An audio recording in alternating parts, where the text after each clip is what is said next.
je vais vous raconter une chose que j'ai mis très longtemps à formuler sans avoir l'impression de devoir me justifier. À 68 ans, j'ai cherché de la compagnie. Je l'ai cherché parce que je me sentais seule, d'une manière que je n'arrivais pas à résoudre par moi-même. Parce que tout le monde autour de moi me disait que je devais le faire. Et parce qu'une part de moi croyait qu'ils avaient raison. J'ai rencontré 3 hommes en l'espace de 2 ans. Et ce que j'ai trouvé avec chacun d'eux m'a enseigné une leçon qu'aucun n'avait l'intention de me donner, mais que j'ai apprise de toute façon. J'ai appris que la seule compagnie qui me manquait, c'était la mienne. Je m'appelle Brigitte. J'ai 68 ans. J'ai travaillé comme secrétaire de direction pendant 32 ans, dont les 18 derniers dans la même entreprise.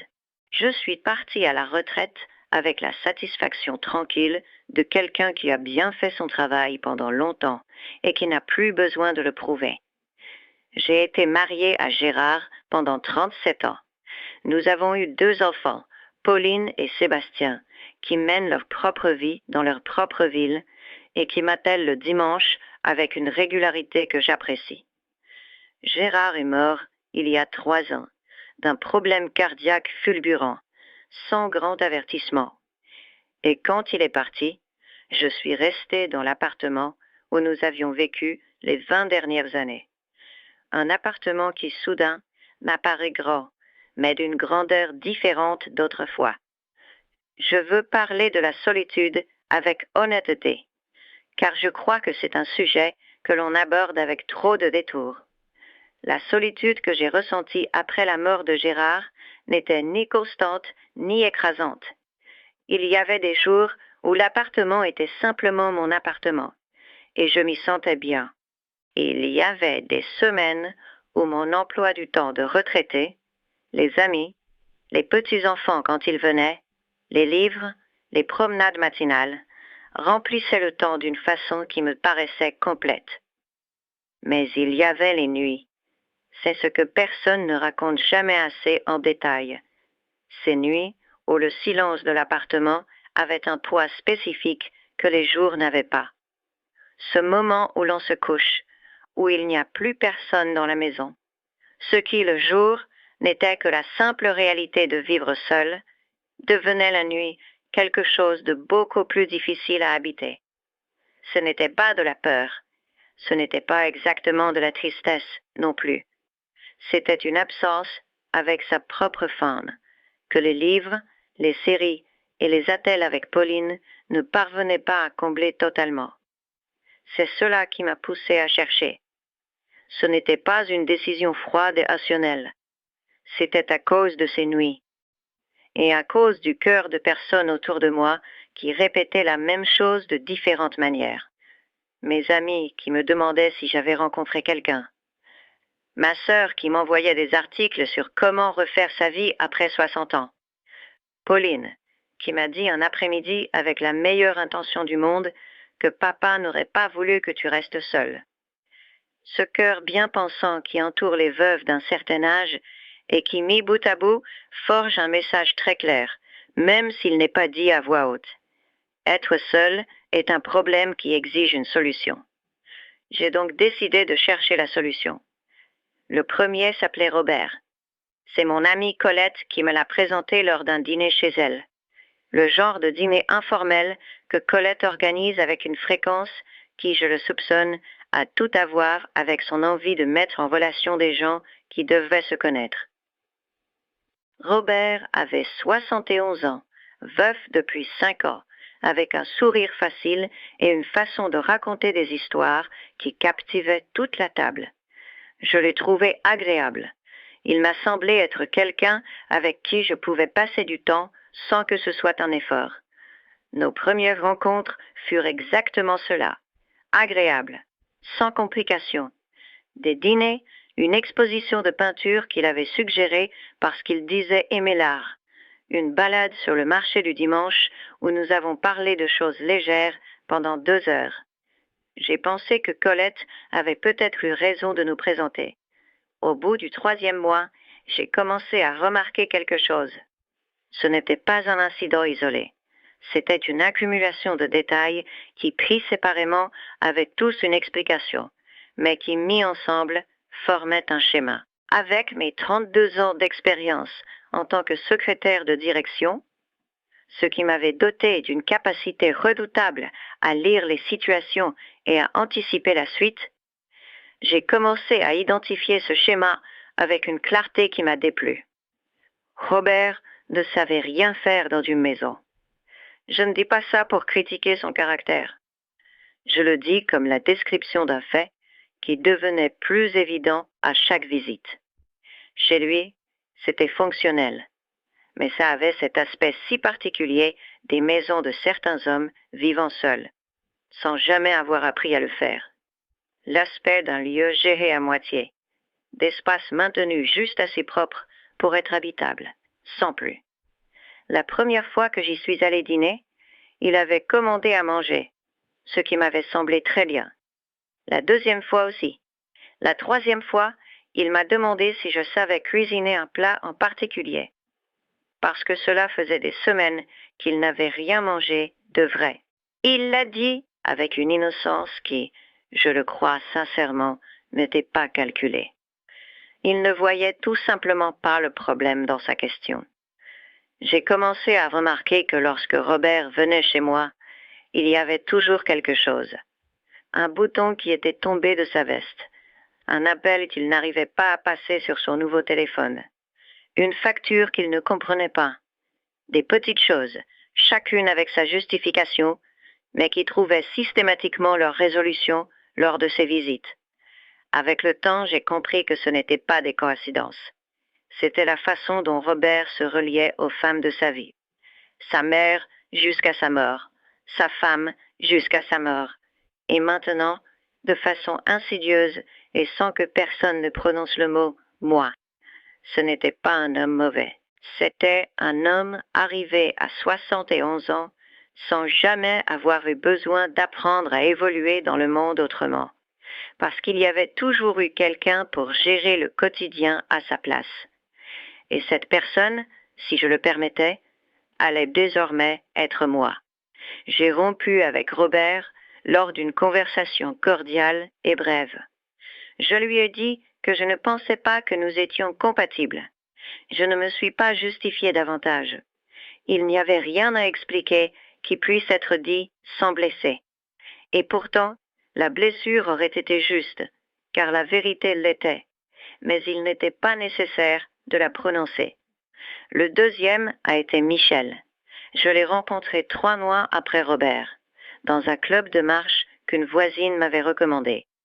Le groupe se réunissait les mardis et jeudis au parc, marchait pendant 1 heure, puis certains restaient boire un verre au café du coin. Je m'y étais inscrite parce que j'avais besoin de faire de l'exercice, que le groupe était mixte et qu'après Robert, un environnement plus naturel me semblait préférable au dîner arrangé par des amies pleines de bonnes intentions. Michel faisait partie du groupe depuis 2 ans, 73 ans, actif, avec cette énergie physique qu'ont certains hommes d'un certain âge qui ont pris soin de leur corps pendant des décennies. Nous avons commencé à marcher côte à côte dans le groupe. C'est ainsi que ces choses commencent. Puis à rester plus longtemps au café après le départ des autres. 4 mois.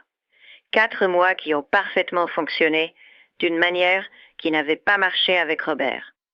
Michel avait sa propre vie, ses propres centres d'intérêt. Il n'avait pas besoin que je gère quoi que ce soit pour lui. Il était indépendant, d'une façon qui m'a semblé authentique et qui, pendant ces 4 mois, l'a été. Et puis, il y a eu le genou. Une blessure mineure lors d'une de nos marches. Rien de grave. Le médecin a prescrit 3 semaines de repos, des anti-inflammatoires et de la glace. Michel m'a appelé l'après-midi même pour m'en parler. Il m'a rappelé le lendemain pour me dire qu'il allait bien, mais que son appartement était vraiment très silencieux. Il a rappelé le surlendemain matin pour me demander si j'avais des projets pour l'après-midi. Je n'en avais pas. J'y suis allée. Je suis restée 3 heures chez lui. Quand je suis sortie, j'ai compris qu'il s'était passé quelque chose que je n'avais pas prévu. Je n'y étais pas allé pour le soigner. J'y étais allé pour lui tenir compagnie. Mais en ces 3 heures, j'avais préparé du café. J'avais cherché la télécommande tombée derrière le canapé. Et j'avais écouté une longue liste de plaintes concernant une douleur réelle, mais présentée avec une intensité que le médecin n'avait pas jugée inquiétante. Sans avoir décidé de l'être, j'avais été la personne qui résolvait ce qui devait être résolu. La semaine suivante, j'y suis allé 2 fois. Les 2 fois, je suis reparti avec cette sensation désagréable d'avoir donné bien plus que ce que je n'avais reçu.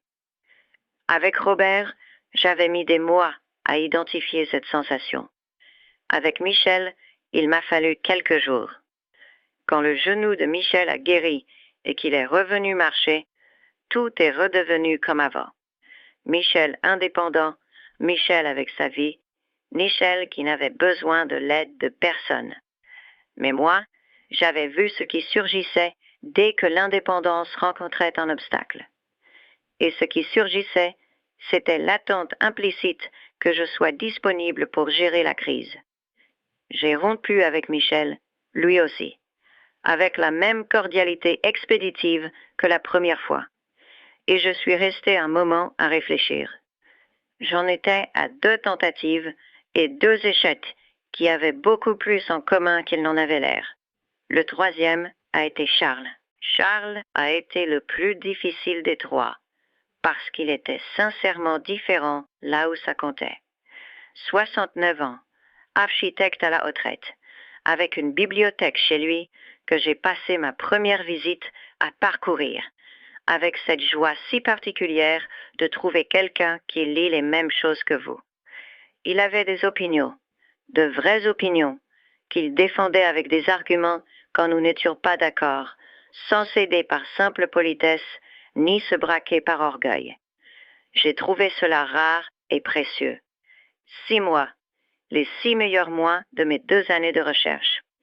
Des sorties qui ne demandaient aucun effort, des conversations qui pouvaient durer des heures, un confort mutuel qui s'était installé sans que ni l'un ni l'autre n'ait eu à forcer les choses. Et puis, Charles a commencé à parler d'avenir, doucement, de la même façon dont il parlait de tout, avec une logique implacable qui se construisait brique par brique jusqu'à ce que la conclusion semble inévitable. Que vivre séparés en étant tous les 2 veufs était un gaspillage de ressources, qu'une présence constante valait mieux qu'une compagnie programmée, que ses enfants seraient plus rassurés s'ils n'étaient pas seuls, que les miens aussi, que c'était plus logique. Et c'était logique. C'était ça le plus terrible. Les arguments de Charles faisaient sens, à condition de ne pas regarder de trop près ce qui se cachait en dessous. Et ce qu'il y avait en dessous, c'était ceci. L'avenir que Charles décrivait, c'était son avenir, son appartement plus grand et plus central, ses routines installées depuis plus longtemps que les miennes, qu'il ne nommait pas comme telles, mais qui étaient là, rigides et invisibles, comme les fondations d'une maison qu'on ne voit pas, mais sur lesquelles on marche. Sa façon d'organiser le temps, qui était différente de la mienne.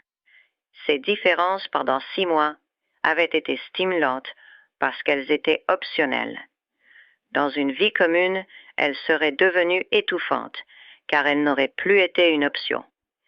Ce que je devais apporter à cet avenir, c'était ma présence dans la vie de Charles, adaptée aux contours de sa vie, utile de toutes les manières dont une femme efficace depuis des décennies est utile lorsqu'elle entre dans la vie d'un homme qui vit seul. Je suis restée silencieuse pendant l'une de ces discussions sur l'avenir, et Charles m'a demandé à quoi je pensais. Je lui ai répondu que j'avais besoin de temps pour y réfléchir. Il m'a fallu 2 semaines, non pas parce que la décision était difficile, mais parce que je voulais être certaine que ce que je ressentais était bien de la lucidité, et non de la peur déguisée en certitude. C'était de la lucidité. Le soir où j'ai appelé Charles pour lui dire que ça n'allait pas marcher, Je suis restée assise dans le salon de mon appartement avec une tasse de thé qui refroidissait sur la table basse. Il était 21h30. L'appartement était silencieux.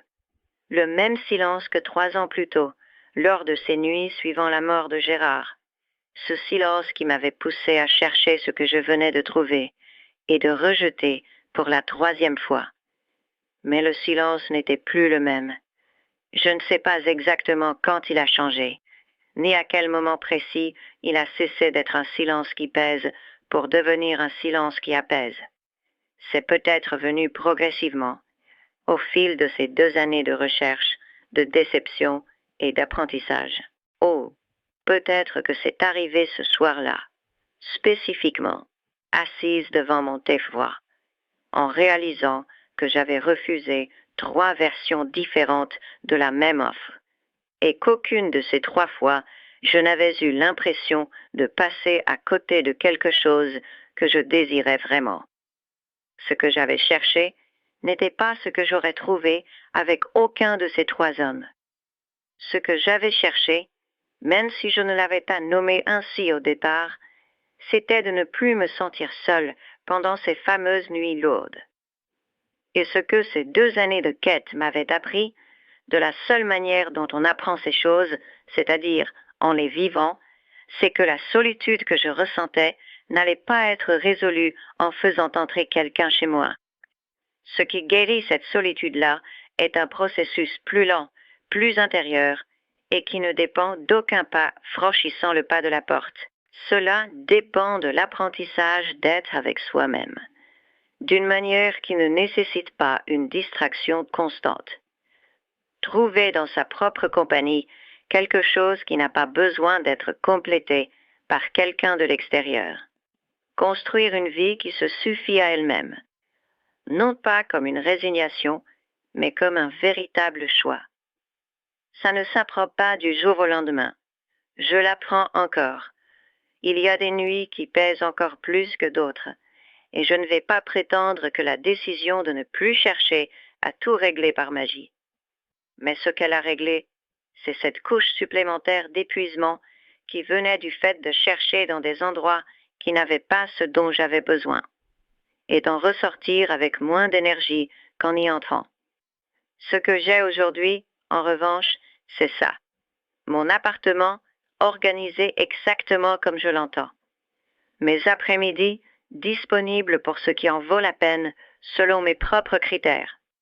Mes nuits, sans avoir à calculer si quelqu'un va avoir besoin de moi avant le matin. La liberté d'être exactement la personne que je suis, dans l'état où je suis, sans avoir à me mouler au contour de la vie de quelqu'un d'autre. Et j'ai trouvé autre chose, que je n'attendais pas de ce processus, et qui est sans doute le plus précieux de tout. La certitude absolue que lorsque je dis que je préfère être seule, je ne le dis ni par peur, ni par dépit. Je le dis après avoir testé l'alternative 3 fois, sous 3 angles différents, et avoir choisi ceci.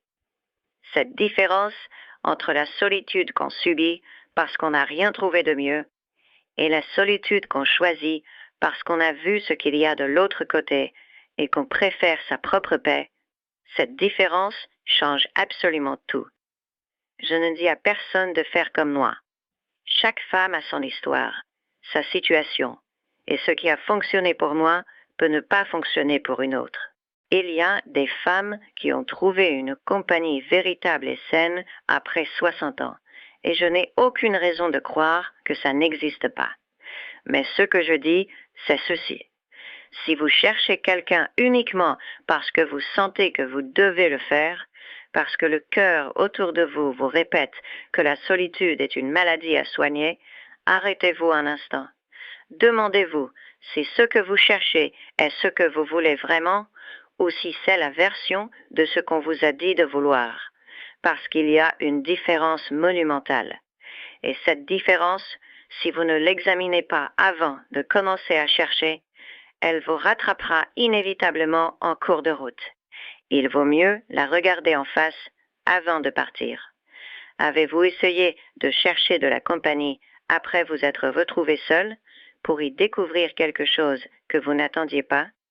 Ou avez-vous choisi votre propre compagnie dès le départ sans que personne ne le comprenne vraiment? Racontez-le-moi dans les commentaires. Il n'y a pas de bonne ou de mauvaise réponse.